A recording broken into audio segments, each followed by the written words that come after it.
بسم اللہ الرحمن الرحیم۔ گزشتہ دنوں ریٹائرڈ آرمی آفیسرز کی ملاقات ہوئی ex prime minister Imran Khan صاحب سے بنی گالہ میں۔ اندرونی ملاقات میں کیا کچھ کہا گیا اس کی تو مجھے خبر نہیں ہے، لیکن باہر نکل کر جب ایک صحافی نے ان سے گفتگو کی تو چند ریٹائرڈ آرمی آفیسرز نے گفتگو کی اور بتایا کہ انہوں نے عمران خان صاحب سے کس قسم کے خیالات کا تبادلہ کیا اور عمران خان صاحب کو کیسا پایا۔ بہرحال ہر آدمی کی اپنی ایک سوچ ہوتی ہے۔ میں بھی ریٹائرڈ آرمی افسر ہوں اور میں نے عمران خان صاحب سے ملاقات کی، بڑی کوشش کی۔ جب میں گزشتہ سال پاکستان گیا تھا اور اس سے پہلے 2015 کے اندر میں نے ایک کتاب لکھی تھی پاکستان کرائسس کے اوپر، کہ پاکستان کو جو صورتحال ہے پاکستان میں اور وہاں جتنے مسائل ہیں اس کا ایک ہی حل ہے۔ جب ہمارا کہنا یہ ہے کہ ہم اللہ کے ماننے والے ہیں، اللہ کی کتاب بالکل سچی کتاب ہے اور محمد صلی اللہ علیہ وآلہ وسلم اللہ کے آخری رسول ہیں اور ان کی بات بالکل حق ہے، تو ہمیں یہ بھی ماننا پڑے گا کہ انسانیت کی اصلاح کے لیے جو بھی طریقہ کار اختیار کیا گیا، ہمیشہ اس زمین کے اوپر انسانوں کی تاریخ کے اندر اللہ تعالیٰ نے جو انبیاء کے ذریعے انسانوں کی اصلاح کی ہے وہ عقیدہ توحید سے، اور سب سے پہلی اینٹ جو رکھی گئی ہے کہ اپنے سوچ کو بدلو۔ تمہارا تعلق اپنے مالک اور خالق کے ساتھ کیا ہے، تمہیں اللہ نے جو پیدا کیا ہے وہ کس لیے پیدا کیا ہے، اور زمین کے اوپر تمہیں کس طرح زندگی بسر کرنی چاہیے، کس طرح تم آپس میں بھائی بن سکتے ہو۔ تم ایک آدم کی اولاد ہو، سب تم آپس میں رشتہ دار ہو، تم بھائی ہو، بہن بھائی ہو آپس میں انسانوں، اور تم اکٹھے رہ سکتے ہو۔ تمہارا ایک مالک ہے، وہ جس طرح چاہتا ہے زندگی بسر کرو، اس کے قوانین کو تم مانو گے تو خیر آئے گی،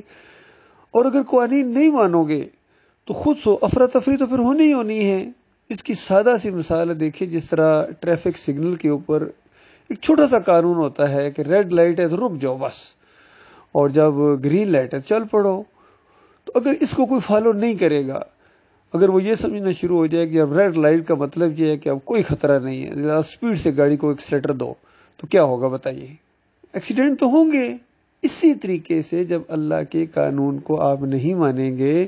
آپ اپنے آپ کو اللہ سے زیادہ سمجھدار بننے کی کوشش کریں گے تو افراتفری تو پھر ہوگی۔ وہ اللہ ہے، وہ کائنات کا مالک ہے، وہ اوپر بیٹھا ہوا عرش کے اوپر سب کچھ دیکھ رہا ہے، تمہارے ارادوں اور نیتوں سے بھی وہ واقف ہے۔ تم کتنے خیر خواہ ہو پاکستان کے ساتھ۔ بڑی جوشیلی تقریریں ہیں آپ کی۔ یہ آج ہی ایک پروگرام کے اندر میں نے عمران ریاض خان کی بڑی جوشیلی تقریر میں نے سنی ہے، اور کہتے ہیں کہ ہمارے اوپر غداری کے مقدمے قائم کرتے ہو۔ اگر ہم غدار ہیں تو پھر یہ سارے جتنے سامنے بیٹھے ہوئے ہیں سارے غدار ہیں۔ اس میں عمران خان صاحب بھی بیٹھے ہوئے تھے، اور کتنے یہ جو صحافی ہیں وہ بھی بیٹھے ہوئے تھے، اور پبلک بھی اس میں تھی۔ تو گویا یہ ثابت کرنا چاہ رہے تھے کہ ہم پاکستان کے وفادار ہیں، ہمارے اوپر غداری کے مقدمے کاٹنا تو بہت بڑی بات ہے۔ بھائی آپ پاکستان کے تو وفادار ہیں، جتنی آپ وفاداری دکھا رہے ہیں اس سے کروڑوں گنا زیادہ وفاداری دکھا دیں، لیکن مسئلہ یہ ہے کہ جس نے تمہیں پیدا کیا ہے اس کے ساتھ آپ نے غداری کی ہے، اس کلمے کے ساتھ آپ نے غداری کی ہے۔ کلمے کے جو غدار ہیں وہ پاکستان کے اگر وفادار ہو بھی جائیں گے تو بتاؤ کیا فائدہ ہوگا ان کو؟ چند دنوں کا معاملہ ہے۔ آپ سے زیادہ وفادار اس زمین کے اوپر آئے ہیں، پاکستان کے وفادار بن کر آئے ہیں، لیکن اس کے ساتھ ساتھ عرس اور میلے کرنے والے، چادریں چڑھانے والے، یا علی مدد کے نعرے لگانے والے، یا رسول مدد کے نعرے لگانے والے، 11ویں کھانے والے، محرم کی سبیلیں لگانے والے اور حلیم گھوٹنے والے، اور جمہوریت کے اس مشرکانہ نظام جو شیطانی نظام ہے، یعنی آپ کو اللہ کا نظام پسند نہیں ہے، آپ کو جمہوریت کا نظام زیادہ پسند ہے۔ اپنے مالک اور خالق کا دیا ہوا جو نظام ہے، اللہ تعالیٰ نے اپنے آخری رسول محمد صلی اللہ علیہ وآلہ وسلم کے ذریعے جو طریقہ اختیار کیا، کس طرح دعوت دی مکہ کے اندر، نبی علیہ السلام نے، صحابہ اکرام نے ساتھ دیا اس کا۔ کیا وہ جمہوریت کی جنگ تھی کہ بادشاہت کی وہ لڑائی تھی؟ بادشاہ تو وہ پیش کر رہے تھے۔ اس نقطے کے اوپر غور کرو بادشاہت پیش کی جا رہی تھی کہ آپ کو ہم متفقہ طور پر اپنا بادشاہ ماننے کے لیے تیار ہیں، اس شرط کے ساتھ کہ ہمارے لات اور منات اور حبل کو کچھ نہ کہو۔ یہ جو 360 ہم نے اور ہمارے آباء و اجداد نے رکھے ہوئے، جب آپ کہتے ہو کہ یہ گمراہی ہے، یہ شرک ہے، یہ کفر ہے، یہ اللہ کے ساتھ غداری ہے، یہ بغاوت ہے، اس کی وجہ سے تمہیں آگ کے اندر رہنا پڑے گا، تمہیں گھسیٹا جائے گا وہاں جہنم کی آگ کے اندر، اور زنجیر پڑی ہوئے گی، تمہارے گلوں میں توق ہوگا، اور جس طرح کتوں کو ادھر ادھر گھسیٹا جاتا ہے، کھینچا جاتا ہے، یا کسی کے گلے میں رسی ڈال کے جب کھینچی جاتی ہے تو اس طرح تمہارے ساتھ ہوگا۔ تو وہ نہیں برداشت کرتے تھے کہ ہم بڑے بڑے سردار ہیں، پورے عرب کے اندر ہماری ایک دھونس ہے، اور یہ ہمیں کہا جا رہا ہے کہ ہمارے ساتھ یہ معاملہ ہوگا، اور یہ ہمارے غلام جو کل تک ہمارے سائے سے ڈرتے تھے آج تمہارے ساتھی بن گئے ہیں، اور آپ کہہ رہے ہیں کہ یہ جنت کی بڑی بڑی بہاروں کے اندر رہیں گے، ان کو بڑی خوبصورت بیویاں وہاں ملیں گی، بڑے بڑے محلات ان کے اندر ہوں گی، مہمان نوازیاں ہوں گی، ان کی مشروبات یہ پیئیں گے، اور ہمارے ساتھ یہ معاملہ ہوگا۔ کچھ تو خیال کرو، یہ کیا کون سی دعوت ہے؟ تو کہا گیا بالکل یہی ہوگا، بالکل یہی ہوگا، یہ میری بات نہیں ہے، یہ اوپر والے کی بات ہے، یہ آسمان کے اوپر جو عرش کے اوپر مالک ہے، اس پوری کائنات کا مالک ہے، اس نے مجھے حکم دیا ہے کہ انسانوں کو جا کے یہ بات بتاؤ کہ اگر تم میرے نہیں ہو تو اس کے بعد پھر تمہاری خیر نہیں ہے، پھر تمہاری اس طرح چمڑی اتاری جائے گی، بدلنا ہم جلودن غیرہا، ایک کھال جلے ہم دوسری کو بنائیں گے، پھر دوسری جلے ہم تیسری بنائیں گے، تاکہ خوب عذاب کے مزے چکھتے رہو۔ یہی کچھ ہونے والا ہے میرے پاکستانیوں تمہارے ساتھ، اگر تم ایمان اور عقیدے کی طرف آنے کے لیے تیار نہیں ہو۔ لہذا میری بات تو یہ ہے کہ عمران خان صاحب جس سسٹم کے اندر رہ کے آپ تبدیلی چاہتے ہیں، پہلی بات تو یہ ہے کہ اس میں ذلت اور خواری ہے جو آپ دیکھ رہے ہیں، اور بالفرض آپ بہت بڑی تبدیلی لے بھی آئے تو آپ بتائیے اگر آپ ہی جنت میں نہیں جا سکیں گے، آپ سمجھ رہے ہیں کہ اس بنیاد کے اوپر آخرت کا فیصلہ ہونے والا ہے کہ پاکستان کے ساتھ خیر خواہ کون تھا، لوٹ گسوٹ کس نے کم کی ہے؟ بھائی جس نے اللہ کے دین کے ساتھ لوٹ گسوٹ کی ہے اس کی آپ کو پرواہ ہی نہیں ہے۔ شرک اللہ کو گالی ہے، اللہ کو گالیاں دی جاتی ہیں، کبھی آپ کی زبان سے یہ نکلا ہے کسی مجمع کے اندر، کسی انٹرویو میں، کسی نیوز کانفرنس کے اندر آپ نے یہ کہا ہو کہ یہ جو تم چادریں چڑھاتے ہو، عرس اور میلے کرتے ہو، یہ اللہ کے ساتھ بغاوت ہے؟ کبھی کہا آپ نے؟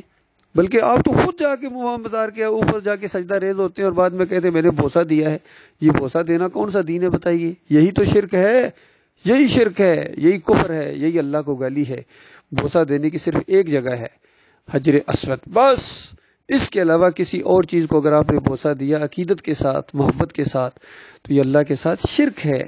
ساری چیزیں اللہ تعالیٰ نے آپ کو دے دی تھیں، ایمان عقیدے کے حوالے سے جو بھی ایک انسانوں کے دماغ کے اندر ایسی چیز آ سکتی ہے، اللہ تعالیٰ نے جائز طریقے سے اس کو آپ کے ساتھ معاملہ کیا ہے۔ دیکھیے انسان کی اگر طبیعت یہ مانتی ہے کہ میں کسی جگہ کی چکر لگاؤں تو یہ بیت اللہ ہے، وہاں چکر لگاؤ، اللہ کی بندگی ہے،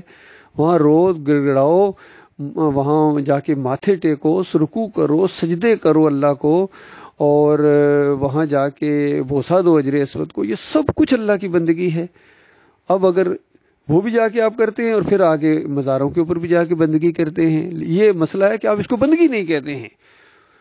ہندو اگر اپنے بتوں کو مہاراج کو کھڑا کر کے پوجتا ہے، آپ اپنے بتوں کو مہاراج کو لٹا کے پوجتے ہو جس کو بابا کہتے ہو، تو یہ وہ نمک حرامی اور غداری ہے جس کے اندر سارے مشترک ہیں، سارے، چاہے یہ سیاسی لیڈر ہوں ہمارے سارے، فضل الرحمان ہوں، شہباز شریف ہوں، نواز شریف ہوں، زرداری ہو، اس سے پہلے بھٹو گزرا ہے جو سونے کے دروازے لگانے والے، اس کی بیٹی ہو، سارے اس شرک کے اندر مبتلا رہے ہیں، چاہے ہمارے یہ فوجی جرنیل ہوں، سارے کے سارے، جنرل مشرف جیسا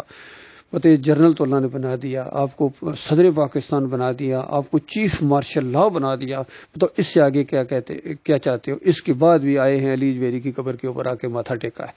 کرکٹ ٹیم اگر کھیل کے آتی ہے تو وہ بھی آ کے علی جویری کی قبر کے اوپر جس کو داتا کہتے ہیں وہاں کے ماتھا ٹیکتا ہے۔ حالانکہ اگر یہ زندہ ہوتے ان کو بیٹ پکڑنا نہیں آتا تھا، ان کو بال کرانا نہیں آتا، تو انہوں نے جتوانے کے اندر آپ کا کیا کردار ادا کیا ہے؟ وہ تو اللہ نے کیا ہے۔ اگر آپ اچھے بالنگ کرائی ہے، اللہ نے آپ کو مسلز دیے ہیں، دوڑنے کی طاقت اللہ نے دی ہے، آپ کو بیٹنگ اگر کی ہے، حوصلہ آپ کو اللہ نے دیا ہے، تو ساری چیزیں تو اللہ کے سامنے ہونی چاہیے تھیں۔ اسی طرح جنگوں کا معاملہ ہے، جنگیں بھی اگر کوئی انسان جیتتا ہے تو اللہ کی مدد سے جیتتا ہے، اللہ کی مشیت سے معاملہ ہوتا ہے۔ لیکن 65 کے اندر اگر تھوڑا سا اچھا پلڑا تھا ہمارا، تو ہمارے سرکاری لیول پر کیا ہوا کہ جناب وہ کراچی کو سیون شریف نے بچایا جی، لاہور کو علی جویری صاحب نے بچایا جی، اسلام آباد کو بر امام صاحب نے بچایا جی، اس طرح کی چیزیں گولڑے صاحب نے بچایا جی، حتیٰ کہ یہاں تک آ گیا کہ نور جہان کے ترانوں کی وجہ سے یہ جنگ جیتی گئی ہے۔ کسی ظالم نے یہ نہیں کہا کہ اللہ تعالیٰ کی مدد آئی ہے۔ اللہ تعالیٰ اوپر دیکھ رہا تھا، 5 سال بھی نہیں گزرے ہیں، اتنی ذلت کی شکست اس انسانی تاریخ کے اندر، اس زمین کے اندر اتنی ذلت کی شکست کسی فوج کو نہیں ہوئی ہے کہ 40-45 ہزار فوجی جوان اپنی پوری بند پیک رائفلوں کے ساتھ اور پورے اسلحے کے ساتھ سرنڈر کر جائیں، اور ابھی تک وہ شرمناک منظر دیکھنا پڑتا ہے تصویروں کے اندر بھی اور ویڈیوز کے اندر بھی کہ ہمارے جنرل نیازی صاحب لکھ کے جنرل اروڑہ کو سلوٹ کر کے اپنی فوج ان کے حوالے کر رہے ہیں۔ اور ظالموں، تمہیں ذرا بھی اللہ کا خوف نہیں آیا، ذرا بھی تمہیں غیرت نہیں آئی، ادھر مر جاتے وہ تمہارے لیے زیادہ بہتر تھا، کاش مر جاتے وہاں، لیکن تم نے تو اپنا ایک ملک کا ایک بازو کٹوا دیا اور پھر جیلوں کے اندر ٹھونس دیے گئے۔ وہاں جو ذلت اور خواری تمہارے ساتھ ہوئی ہے، وہ جو فوجی، میرا خود اپنا بھائی وہ وہاں بیان کرتے ہیں کہ وہاں ان کے ساتھ کیا ہوتا رہا ہے، تو اس کے بعد اس میں یہ بدلہ لینے کا بھی کسی کے اندر نہیں کہ ہم بدلہ لیں گے، ہم مشرقی پاکستان کو واپس لیں گے، کسی کے اندر وہ آئی نہیں چیز، میڈل ان سے اٹھائے نہیں جا رہے ہیں اور القاب ان سے سنبھالے نہیں جا رہے ہیں، اور ان کا حال یہ ہے سارے، اس کی وجہ یہ ہے کہ یہ مشرک بن گئے ہیں، ان کے عقیدے کے اندر خرابی ہے، یہ شرک کے رکھوالے ہیں، یہ شرک کے رکھوالے ہیں۔ باقی جتنے مرضی نعرے لگائیں، شہادت شہادت، یہ شیطان کے راستے میں آپ کی شہادت ہے، یہ جمہوریت کے راستے میں آپ کی شہادت ہے، اور یہ بریلویت کے راستے میں، دیوبندیت کے راستے میں، اہل حدیثیت کے راستے میں آپ کی شہادتیں ہیں۔ جب اللہ کے پاس پہنچو گے نا، پھر تمہیں پتہ چلے گا۔ گزشتہ 38 سال سے میں یہ بات اپنے بھائیوں کو بیان کر رہا ہوں، اور 7 پنجاب ریجمنٹ کے اندر جب میں نے یہی مسئلہ بیان کیا تھا کہ تمہارے عقیدے کے اندر خرابی ہے، یہ صبح پی ٹی پریڈ کے اندر اٹھ کے دم دم علی علی اور نعرہ حیدری لگاتے ہو نا، یہ قرآن کے پہلے صفحے کا انکار ہے۔ تو اس وقت کرنل نجم الحسن ملک جو ہمارے سی او تھے، انہوں نے منہ کے اوپر ہاتھ پھیر کے کہا تھا کہ ارشد میں دیکھوں گا تم کس طرح فوج میں رہتے ہو، اور پھر اس نے وہ کام کر دیا۔ اللہ کی بات ان کو گوارا نہیں ہے، جہاں جس لیول پر میں نے یہ بات کہی تھی انہوں نے آگے سے ریئیکشن ہی کیا ہے، اور یہ آگے سے کہتے تھے ہاں بات آپ کی صحیح ہے لیکن یہ فوج ہے، لیکن یہ فوج ہے۔ اچھا، ابھی اللہ کی فوجوں کے ساتھ آپ کا واسطہ نہیں پڑا ہے، وہ جو فرشتوں کی فوج ہے نا، ایک فرشتہ ہی کافی ہے، تمہیں ایک پر مارے تمہاری ساری وردیوں کی ہوا اکھڑ جائے، تمہاری پولیس اور تمہاری رینجرز اور تمہاری یہ ساری یوتھ اور تمہارا سارا ملک اور پہاڑ اور دریا اور سمندروں کو اڑا کے لے جائے۔ اللہ کے ایک فرشتے کے اندر اتنی طاقت ہے، اس کے ساتھ بگاڑی ہوئی ہے، اس کا نام لینا نہیں چاہتے ہو۔ تو میرا مشورہ یہ ہے، میرا کہنا یہ ہے، اپنے عمران خان صاحب کو بھی کتنے میں نے ویڈیوز اپلوڈ کیے ہیں، اپنا پورا چینل ہے، بک لکھی ہے، اور لوگوں کو جا کے کہا ہے کہ اس کو دے کے آؤ، اور خود پوسٹ بھی کی ہے، لیکن ان کی کان کے اوپر وہ جو ہی نہیں رینگتی ہے، یہ فیلڈ ہی نہیں ہے ان کی۔ یقین کیجیے، ایمان، عقیدہ، توحید، قرآن اور حدیث اور نبی علیہ السلام اور صحابہ کی زندگیاں صرف نام لیتے ہیں اپنے اس اقتدار کو بچانے کے لیے۔ مدینہ ریاست، مدینہ ریاست، تم کیا مدینہ ریاست بناؤ گے؟ مدینہ ریاست 13 سال مکہ میں مار کھانا پڑی تھی توحید کی وجہ سے، تب مدینہ ریاست بنی تھی۔ آپ تو مزاروں کے اوپر جا کے سجدے کرتے ہو، مدینہ ریاست والے تو ایسوں کے ساتھ جہاد کرتے رہے، لڑتے رہے۔ تو اللہ کے بندو، اپنے اتنے دشمن نہ بنو۔ کیا جرم کیا ہے آپ کے بیوی بچوں نے، آپ کی خال نے کیا آپ کا بگاڑا ہے کہ اس کو ہمیشہ کی آگ کے اندر تمہیں رہنا پڑے گا؟ خون اور پیپ کی وادیوں کے اندر تمہیں گھسیٹا جائے گا ہمیشہ ہمیشہ کے لیے، اور کہا جائے گا ذوق، چکھ مزے، تو بڑا پرائم منسٹر تھا، تو صدر صاحب تھے، تم کیوں چیخ رہے ہو؟ جنرل صاحب آپ تو آرمی چیف تھے، آپ کو تو نہیں چیخنا چاہیے اس طرح، اور آپ پیرانے پیر صاحب آپ کیوں واویلا مچائے ہوئے ہیں؟ آپ تو بڑے اعلیٰ حضرت تھے، ابو الاعلیٰ تھے، آپ تو غوث پیا تھے، غوث العظم تھے، آپ تو داتا صاحب تھے، آپ تو غریب نواز تھے۔ اس طرح کچوکے لگائے جائیں گے ہمیشہ ہمیشہ کی آگ کے اندر۔ للہ توبہ کرو، معافی مانگو اپنے مالک اور خالق سے، پلٹو ایمان خالص کی طرف، فرقوں سے نکلو، بریلویت سے، دیوبندیت سے، اہل حدیثیت سے، سلفیت سے، صوفیزم سے، جمہوریت سے، یہ سارے کے سارے مشرکانہ طریقے ہیں، مشرکانہ فرقے ہیں، نظام ہیں، اس سے نکل کر اپنے مالک اور خالق کی طرف آ جاؤ۔ اللہ تعالیٰ تمہارے پچھلے سارے گناہ معاف کر دے گا۔ اللہ تعالیٰ غور و فکر کرنے کی توفیق عطا فرمائے۔